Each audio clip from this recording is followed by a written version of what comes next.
બનાસકાંઠાના દિયોદર તાલુકાના ઓગળ ગામે આજે ઉત્તર ગુજરાતના ઠાકોર સમાજનું એક નવું પ્રભાત જોવા મળ્યું હતું। પાટણ, બનાસકાંઠા અને વાવ થરાદ પંથકના હજારો ઠાકોર સમાજના લોકોની હાજરીમાં સમાજની કુરીતિઓ દૂર કરવા માટે એક ઐતિહાસિક સામાજિક બંધારણની જાહેરાત કરવામાં આવી હતી। સૌથી વિશેષ વાત એ રહી કે રાજકીય મતભેદો બાજુ પર મૂકીને ભાજપ અને કોંગ્રેસના દિગ્ગજ નેતાઓ સમાજ સુધારાના એક જ મંચ પર સાથે જોવા મળ્યા હતા, જેણે સમગ્ર ઉત્તર ગુજરાતમાં ભારે ચર્ચા જગાવી છે। સાંસદ જ્ઞાનીબેન ઠાકોર દ્વારા અમલમાં મુકાયેલા આ નવા બંધારણમાં લગ્ન અને મરણ પ્રસંગના ખર્ચાળ રિવાજો પર કડક નિયંત્રણો લાદવામાં આવ્યા છે। હવેથી ઠાકોર સમાજમાં લગ્ન પ્રસંગો વર્ષના કોઈ પણ સમયે નહીં પણ એક જ માસમાં પૂર્ણ કરવા પડશે। સાથે જ જાનમાં માત્ર 100 વ્યક્તિ અને ડીજે પર પ્રતિબંધ જેવી મહત્વની જોગવાઈઓ કરવામાં આવી છે। વ્યસન મુક્તિ પર ભાર મૂકતા જણાવાયું હતું કે 20 થી 25 વર્ષના યુવાનો દારૂના રવાડે ચડી મોતને ભેટતા હોવાથી હવે સમાજને વ્યસન મુક્ત બનાવવો અનિવાર્ય છે। આ બેઠકમાં સદારામ ધામ બનાવવાની જાહેરાત સાથે જમીન દાનની સરવાણી પણ વહી હતી અને 4 જાન્યુઆરીએ બંધારણ દિવસ તરીકે ઉજવવાનું નક્કી કરાયું હતું। સાંસદ જ્ઞાનીબેન ઠાકોરે જણાવ્યું હતું કે આજે ઓગળની ધરતી પરથી અમે સમાજની બદીઓ દૂર કરવા શપથ લીધા છે। વ્યસનના કારણે અનેક પરિવારો બરબાદ થયા છે। મેં પોતે આ દુઃખ સહન કર્યું છે। હવે આ બંધારણનો અમલ ચુસ્તપણે થશે। જે દીકરો વ્યસન કરતો હોય તેને દીકરી ન આપવાનું અપીલ કરું છું, જેથી બીજાનું ઘર બગડે નહીં। જિંદગીમાં દરેક પળમાં ક્યારેક ક્યારેક ખુશીના સમાચાર કોઈકના જીવનમાં આવતા હોય છે, પણ મારા વ્યક્તિગત રીતે કહું તો આજ મારા માટે સૌથી ખુશીનો દિવસ છે કે લાખો હજારો કરોડમાંથી સમાજ એ દેવામાંથી ખર્ચામાંથી બહાર નીકળશે।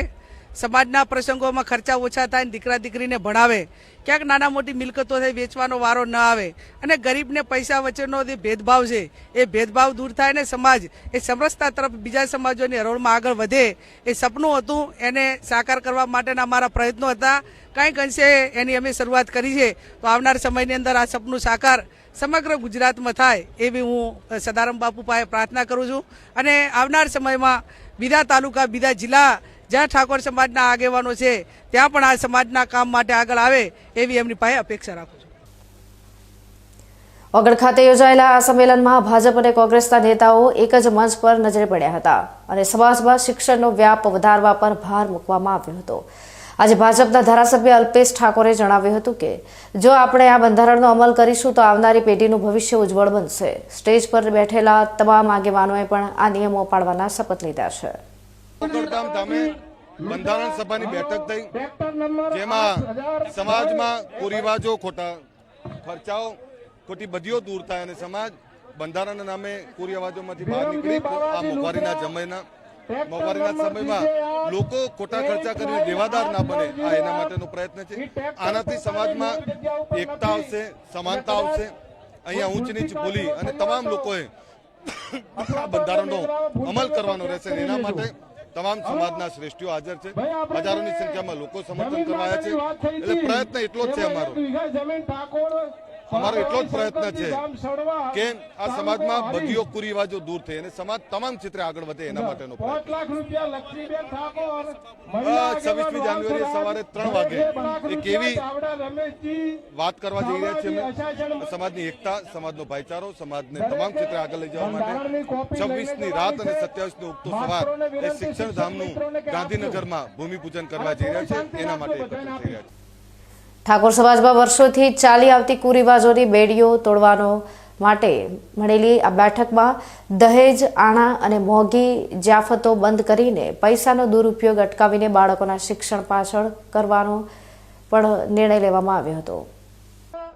એટલા માટે ઐતિહાસિક દિવસ કે કેશાજીભાઈ, સરબજી અને જ્ઞાનીબેને જે શરૂઆત કરી એ શરૂઆત એમણે એમના મત વિસ્તારમાંથી કરી અને આજે 3 જિલ્લાના ઠાકોર સામાજિક આગેવાનો, રાજકીય આગેવાનો, સાધુ સંતો ને મહંતો અને આટલી વિશાળ સંખ્યામાં જ્યારે સમાજ આવ્યો છે ત્યારે પહેલી વાર એવો આનંદ થાય છે કે કોઈ વર્ગ એવો બાકી નથી કે આજે ગેરહાજર હોય અને સાચા દર્શન, સાચી એકતાનો પડઘો આજે પાડ્યો છે એ કેશાજીભાઈ, સ્વરૂપજીભાઈ, જ્ઞાનીબેનના ફાળે જાય છે અને પરમ કૃપાળુ પરમાત્મા પાસે વિનંતી કરીએ છીએ કે આ 3 જિલ્લામાં બનેલું એક આંદોલન 3 જિલ્લામાં ઠાકોર સમાજની એકતા, આર્થિક અને શિક્ષણના વિકાસ માટે જે કામ હાથમાં લીધું છે એનો પડઘો આખા ગુજરાતમાં પડે અને આખો ગુજરાતનો ઠાકોર વ્યસન મુક્ત થાય, કુરિવાજોમાંથી બહાર નીકળે, આર્થિક મજબૂત બને,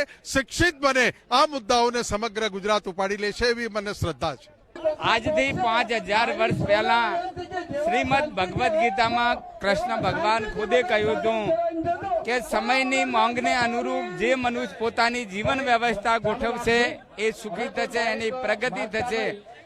ભગવાનના સંદેશાને અનુસરી અને સમય પ્રમાણે એક સમાજ એક રિવાજ શ્રેષ્ઠ રિવાજ, એક રિવાજ શ્રેષ્ઠ સમાજ, આ ભાવનાને સાકાર કરવા માટે વાવ, થરાદ, બનાસકાંઠા અને પાટણ જિલ્લાના ત્રણેય જિલ્લાના સામાજિક, રાજકીય, ધાર્મિક અને બધા જ આગેવાનો ભેગા થઈ અને સમાજનું નવીન બંધારણ જે બનાવ્યું એનું આજે અહીં વિમોચન થયું છે. અને એ વિમોચન નિમિત્તે સમગ્ર સમાજને, ગુજરાતના સમાજને અને તમામ જનતાને મારા તરફથી ખૂબ શુભેચ્છાઓ પાઠવું છું. આ બંધારણ દ્વારા જે ખોટા ખર્ચા છે એ ખોટા ખર્ચાઓ અટકે અને એ આર્થિક જે બચત થાય એ શિક્ષણમાં વપરાય તો 21મી સદીમાં આ સમાજ પણ શૈક્ષણિક રીતે ખૂબ આગળ વધે અને શક્તિશાળી બને, એ આની પાછળની ભાવના છે. સશક્ત સમાજ, સશક્ત રાજ્ય અને સશક્ત સમાજ, સશક્ત રાષ્ટ્ર, આ ભાવનાને સાકાર કરવા માટેનું આજનું આ બંધારણ છે. આજના પ્રસંગે ફરીથી આપના મારફત સૌને ખૂબ શુભેચ્છાઓ. ભારત માતા કી. ઓગળ ગામે મળેલી આ બેઠક માત્ર એક મેળાવડો નહીં પણ સામાજિક ક્રાંતિનું એલાન સાબિત થઈ છે. રાજકારણના ધ્રુવીકરણથી ઉપર ઉઠીને જ્યારે સમાજના આગેવાનો એકઠા થયા છે ત્યારે આ નવા બંધારણના અમલથી ઠાકોર સમાજ આર્થિક અને શૈક્ષણિક રીતે કેટલો સદ્ધર બને છે તે જોવું રહ્યું. આ નિર્ણયે અન્ય સમાજો માટે પણ પ્રેરણા પૂરી પાડી છે.